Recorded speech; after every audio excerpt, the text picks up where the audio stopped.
بسم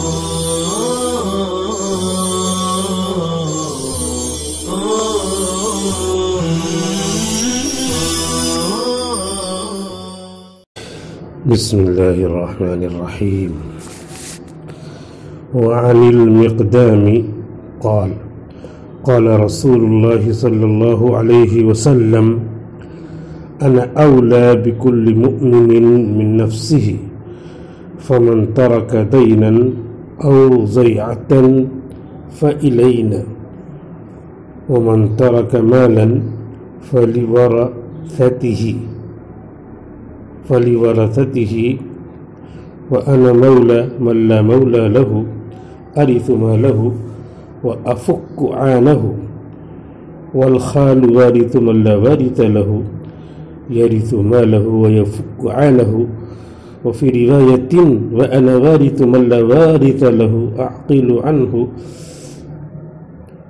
وارثه والخال وارث من لا وارث له يعقل عنه ويرثه.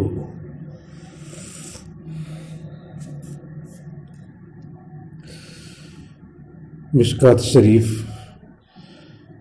کا باب الفرائض چل رہا ہے. اس کے حوالے سے الفصل الاول مکمل ہو چکی ہے، الفصل الثانی چل رہی ہے، جس کی یہ حدیث ہے حضرت مقدام رضی اللہ عنہ سے. حدیث مروی ہے. حضرت مقدام رضی اللہ عنہ کہتے ہیں عن المقدام قال کہ رسول کریم صلی اللہ علیہ وسلم نے فرمایا، قال رسول اللہ صلی اللہ علیہ وسلم، اللہ کے رسول حضرت محمد مصطفیٰ صلی اللہ علیہ وسلم نے ارشاد فرمایا، انا اولا بکل مؤمن من نفسه، کہ میں ہر ایمان والے کے حق میں خود اس سے زیادہ خیر خواہ اور عزیز تر ہوں. اولا بکل مؤمن من نفسه، خود اس آدمی سے زیادہ، اس مومن سے زیادہ اللہ کے رسول فرما رہے ہیں میں اس مومن کے حق میں خیر خواہ ہوں اور مومن کے لیے عزیز ہوں. انا اولا، النبی اولا بالمؤمنین من انفسهم، جو قرآن کی آیت ہے اسی مضمون کو اللہ کے رسول نے ان الفاظ میں ادا کیا ہے. قرآن میں الفاظ اور معنی دونوں اللہ کا ہے، اور حدیث میں معانی تو اللہ کے ہیں، الفاظ حضور کے ہیں. فمن ترک دینا، لہذا جب مومن کی ذات سے زیادہ، اس کی ذات سے زیادہ خود اللہ کے رسول قریب ہیں، تو اللہ کے رسول فرماتے ہیں فمن ترک دینا او ضیعۃ، چنانچہ فمن فا تفسیریہ ہے، چنانچہ لہذا جو بھی ایمان والا، جو بھی شخص اپنے ذمے دین قرض چھوڑے وہ ماتا، چھوڑے اور مرے، چھوڑ کر مر گیا، او ضیعتن، یا اہل و عیال جائیداد چھوڑے، فَإِلَيْنَا، اپنے ذمے دین چھوڑے یا اہل و عیال چھوڑے، ان کی ذمہ داری چھوڑے، تو ہمارے پاس آئے، ہم اس کے قرض کی ادائیگی کا کچھ نہ کچھ معاملہ طے کریں گے، اس کی کچھ شکل بنائیں گے، اس کے اہل و عیال کی خرچ کی ذمہ داری کا کچھ معاملہ طے کریں گے. یہ اللہ کے رسول نے قربت کے بعد نتیجہ بتایا. ومن ترک مالا، اور جو شخص مال چھوڑے وہ ماتا، اور مر جائے، مال چھوڑ کر مر جائے تو وہ مال کس کا ہوگا؟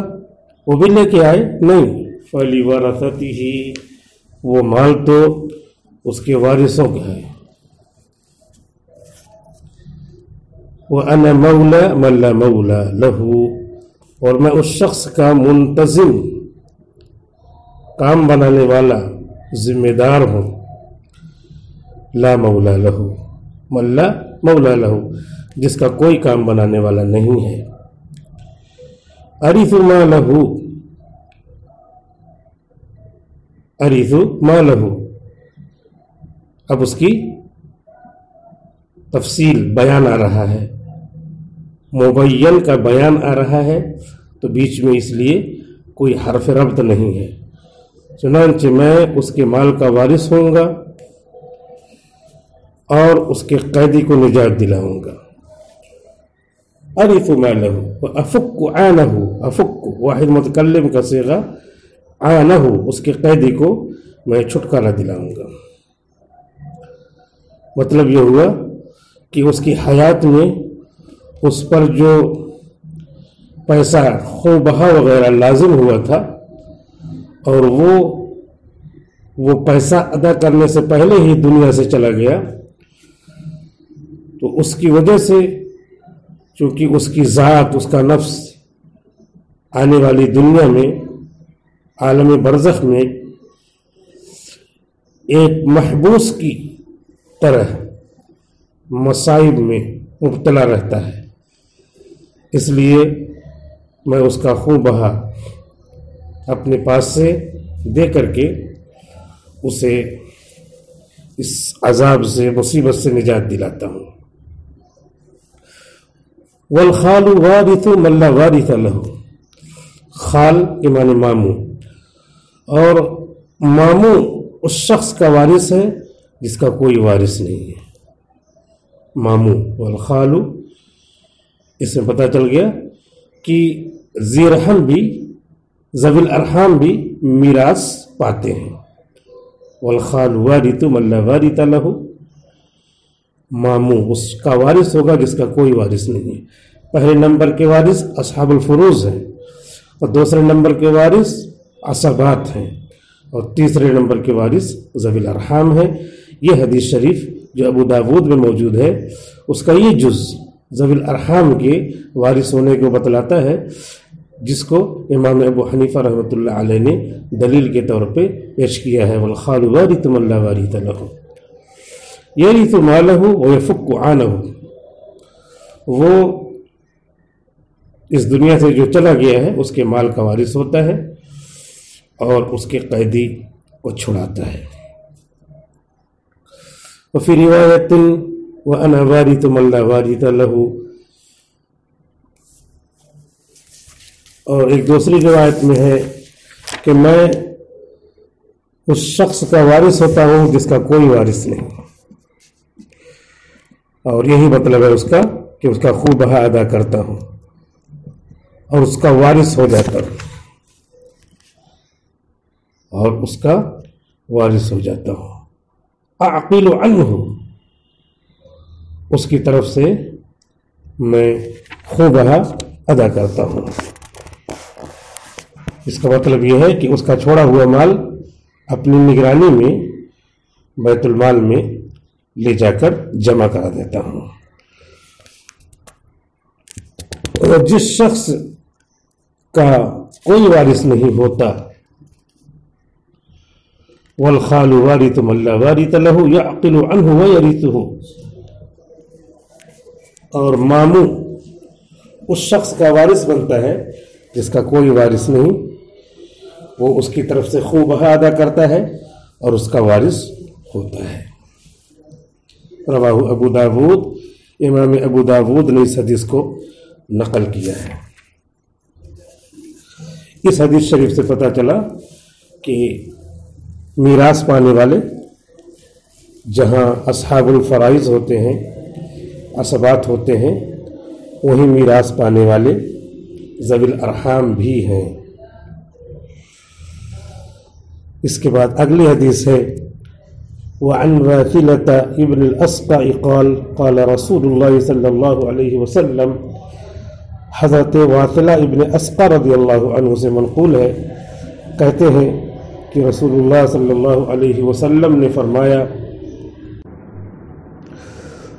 وعن واثلة ابن الاسقع قال قال رسول اللہ صلی اللہ علیہ وسلم، رسول کریم صلی اللہ علیہ وسلم نے فرمایا، تحوز المرأة ثلاث مواریث، کہ عورت 3 آدمیوں کی میراث جمع کر لیتی ہے. حاز یحوز حوزا، جمع کرنا، واحد مؤنث غائب کا صیغہ فعل مضارع. عورت 3 عورتوں کی، 3 آدمیوں کی میراث جمع کر لیتی ہے، یعنی پاتی ہے. عتیقہ، یہ اس سے بدل ہے، 3 موارث، 3 موارث سے بدل ہے. ایک تو اپنے آزاد کردہ غلام کی میراث، کوئی اور نہیں ہے، آزاد کردہ غلام نے کمایا تو اب اس کمائے ہوئے مال کو وہ اپنے پاس رکھے گا، لیکن مر جائے گا تو اس کا کوئی نہیں ہے، تو یہ آزاد کرنے والی عورت مولات، یہ اس کی وارث ہوگی. تو 3 میں سے ایک یہ ہو گیا عتیق. وَلَقِيتَهَا، اور دوسرے اپنے لقیت کی میراث جمع کر لیتی ہے. لقیت سے مراد کسی عورت نے کہیں راستے میں جا رہی تھی تو کسی نے چھوٹا بچہ ڈال دیا تھا. کیسا بچہ تھا واللہ عالم، غلط رہا ہوگا، اس نے اپنی عزت بچانے کے لیے ڈال دیا. تو اس نے کیا کیا، ترس کھا کر کے اسے اٹھا لیا، پالا پوسا. تو اب یہ عورت اس کو پالنے پوسنے کی وجہ سے وارث ہوگی کہ اس لقیت جو راستے میں پڑا ہوا ہے، وہ بڑا ہوا، پیسے کمایا، تو اب وہ انتقال کرے گا تو وہ سارا مال یہ پائے گی، عورت میراث یہ پائے گی. اسحاق ابن راہویہ بہت بڑے محدث ہیں، وہ کہتے ہیں کہ یہی مسئلہ ہے کہ یہ عورت وارث ہوگی. وَوَلَدَهَا الَّذِي لَا عَنَتْ عَنْهُ، اور تیسرے اپنا بچہ، عنہ جس کی وجہ سے لعنت، اس نے لعان کیا. شوہر تھا، یہ بیوی تھی، شوہر نے کہا کہ جو تمہاری گود میں بچہ ہے میرا نہیں ہے. اس نے کہا نہیں آپ ہی کا ہے. نہ ماننے کی شکل میں جھگڑا بڑھا اور قاضی کے یہاں مسئلہ گیا، وہاں لعان ہو گیا. قاضی نے دونوں میں جدائی پیدا کر دی.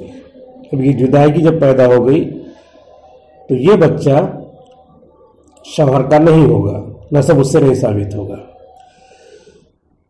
یہ خاتون، اسی سے اس کا نسب ثابت ہو جائے گا، کیونکہ ولد الزنا کا نسب مرد سے نہیں ثابت ہوگا، عورت سے ثابت ہو جاتا ہے.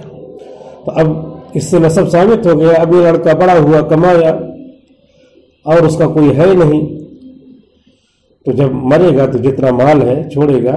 یہی خاتون جس نے لعان کے بعد اس بچے کو پالا ہے وہ اس کے وارث ہوگی. وَوَلَدَهَا الَّذِي لَعَنَتْ عَنْهُ، اور وہ لڑکا اور وہ بچہ جس کی وجہ سے اس نے لعان کیا تھا. لعنت واحد مؤنث غائب ماضی، لعن یلاعن ملاعنۃ ولعانا. رواہ الترمذی و ابو داود، امام ترمذی اور امام ابو داود نے اس حدیث کو نقل کیا. اس حدیث شریف میں بتایا گیا کہ عورت کو 3 آدمیوں کی میراث ملتی ہے، ایک عتیق، دوسرے لقیت، اور تیسرے وہ لڑکا جس کی وجہ سے لعان ہوا ہے، وہ لڑکا جس کی وجہ سے لعان ہوا ہے. اس کے بعد اگلی حدیث ہے وعن عمرو بن شعیب عن ابیہ عن جدہ، حضرت عمرو بن شعیب سے منقول ہے، اور عمرو نقل کرتے اپنے والد ابی شعیب سے عن جدہ، اور شعیب نقل کرتے ہیں ان کے دادا سے، یعنی عبداللہ ابن عمرو سے. شعیب اپنے دادا عبداللہ ابن عمر سے نقل کرتے ہیں ان النبی صلی اللہ علیہ وسلم قال کہ حضور صلی اللہ علیہ وسلم نے فرمایا ایما رجل عاہر بحرۃ، جس آدمی نے بھی زنا کر لیا کسی آزاد خاتون سے، او امت یا بادی سے زنا کیا، زنا کے بعد بچہ پیدا ہو گیا، اب یہ بچہ زنا کا بچہ ہے، ولد الزنا، فالولد ولد زنا، تو یہ لڑکا زنا کا لڑکا ہے، ولد الزنا ہے، لیکن اس کا کیا جرم ہے؟ لا یرث ولا یورث۔ اب یہ بڑا ہوا، پیسہ کمایا، تو یہ رجل عاہر، رجل معاہر، یہ اس کا وارث نہیں ہوگا مرنے پر۔ ولد الزنا لڑکا مر گیا تو باپ نہیں کچھ پائے گا، کیونکہ وہ باپ ہے نہیں، نسب اس سے نہیں ثابت ہوتا۔ لا یرث ولا یورث، اس سے اس کو میراث نہیں ملے گی۔ ولا یرث، اور اگر یہ زانی مرتا ہے تو اس سے یہ پیسہ نہیں پائے گا دونوں طرف سے۔ اس حدیث شریف میں واضح ہو گیا کہ ولد الزنا کا نسب زانی سے نہیں ثابت ہوتا، البتہ ہے کہ ماں سے ثابت ہو جاتا ہے، بحرۃ او امۃ، اس سے ثابت ہو جاتا ہے۔ رواہ الترمذی، امام ترمذی نے نقل کیا۔ السلام علیکم ورحمۃ اللہ وبرکاتہ۔